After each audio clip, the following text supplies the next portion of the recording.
Shreveport City Councilman Grayson Boucher joins us this morning. And Grayson, I know there's some things you can talk about, some things you cannot with regard to the insurance deal. So she's just going to ask whatever she wants, and if you can't say anything, just go, Aaron, come on. You know better than that. Yeah. Yeah, there are several things. Good morning, by the way. There are several things that I really just don't want to discuss because, to be honest with you, I really don't have a whole bunch more information than what you've already shared with your listeners. Biggest concern about this whole insurance deal and how it was handled? I think that my concern was, well, it's a twofold thing to me. Number one, did the mayor really have authority to do that on the 28th? If he did not, did anybody in the Tyler administration, I know Ms. Tyler said that she didn't, and I'm inclined to believe that, but did anybody else in her administration help him do that? And then where did that order come from? Did it come from the mayor? Did it come from somebody in his transition team? We just don't know that.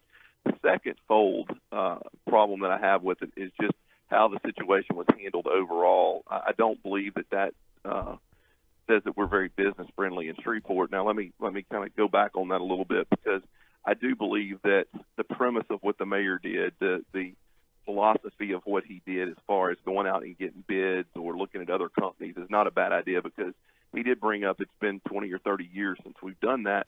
However, what's to say that these companies that we've had and have a relationship with for all this time would not have been the ones that were chosen? But I think that the bidding out is not a bad idea. But Grayson, that begs the question when you say bidding out. It doesn't even sound like these were bid out. It sounds like these are people that he's familiar with or his friends are familiar with, and that's what's suspicious about it to me. Do you have those questions too? Oh yeah, for sure, definitely. How these certain companies were selected. Yeah, and when I say bid out, that's in my ideal world, that we would actually send out RFPs. We would have the agents come in and speak with them. As a business person, I would have probably called up our producers here or our agents of record and said, hey, listen, in the next few months, we're going to be looking at other companies. It's been a while since we did an overhaul of our insurance. We need to do some looking.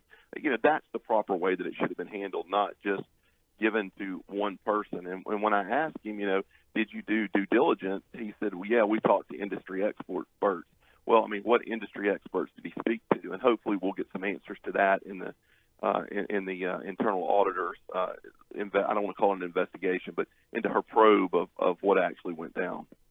In terms of the cost savings, I've been given figures ranging from $4,000 to $80,000 that could be saved. You're a city council member. You obviously know way more than me. So how much are they telling you it's going to save?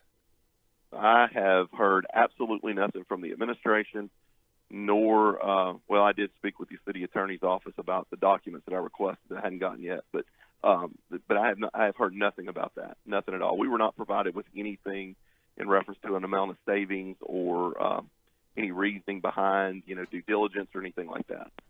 If one of these companies had a person in charge or working for it who has been cited by the state insurance department for doing deals that were improper, should that person even come close to being getting a paycheck from City Hall? My thought is it goes back to due diligence. It goes back to if we had a proper procedure in place, which, by the way, we have an ordinance on the agenda for this meeting for second reading that will put a little bit more oversight in that selection process. But I believe that has to be looked at, because one thing that the gentleman from Risk Services said at the meeting, if you go back and watch, he said we don't even know how much errors and omissions insurance this gentleman carried. The new agent of record carries. That's important. For people in real estate, insurance, errors and omissions are huge. And then we look back, and Mr. Sykes has some issues with the Louisiana Insurance Commission.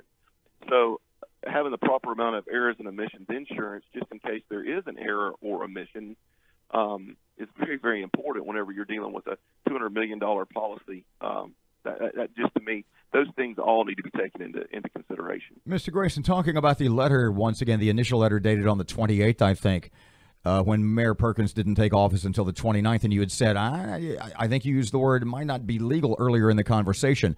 What do you hear? What can you tell us about inquiries you've made about who ordered that letter to be sent? Who sort of pointed? Who said that letter should go out?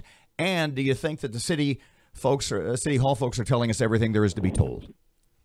Well, I don't know yet. And to be honest with you, the two letters that Aaron posted, I believe it was Monday. Is that right, Aaron? The one that you put on? Mm-hmm. Those were the first letters that I have seen pertaining to this. So, like I said, I just don't have a whole lot of information. We've been told by the internal auditor that she's gathered some information, and hopefully we'll have a preliminary report on that by Friday, and then we're having our meeting at 1 o'clock on Monday of the Audit and Finance Committee. But I don't know. I don't know. We do know that that the risk manager for the city of Shreveport signed the letter on the 28th. But as far as where she got her direction, I have no information about that. Meeting coming up on Monday. What's going to happen? Well, here's my take from the whole thing. I hope this was a misstep. I think the mayor's success is Shreveport's success, and I hate that we've had to spend 2 weeks working on this because of a misstep. But we all make missteps, and hopefully that's what this is. I think that the biggest thing that I take away from this is we talked a lot about transparency in the election process and in the during when we were all running. And one thing the mayor said at his swearing-in speech is I want to be transparent, and he said I also want to bring all parties to the table, all persons to the table, and I just don't think that this happened. And hopefully this will be a good learning experience, and hopefully we find out that it was a misstep, and we can move on and do the business of the city. In terms of transparency, has there been a lack of transparency from the mayor on a couple of things that bother you already? Well, I don't like, to be honest with you, the way that the Clean City fee was rolled out, and I believe I told the mayor that, and I think some other councilmen have as well. I don't like that.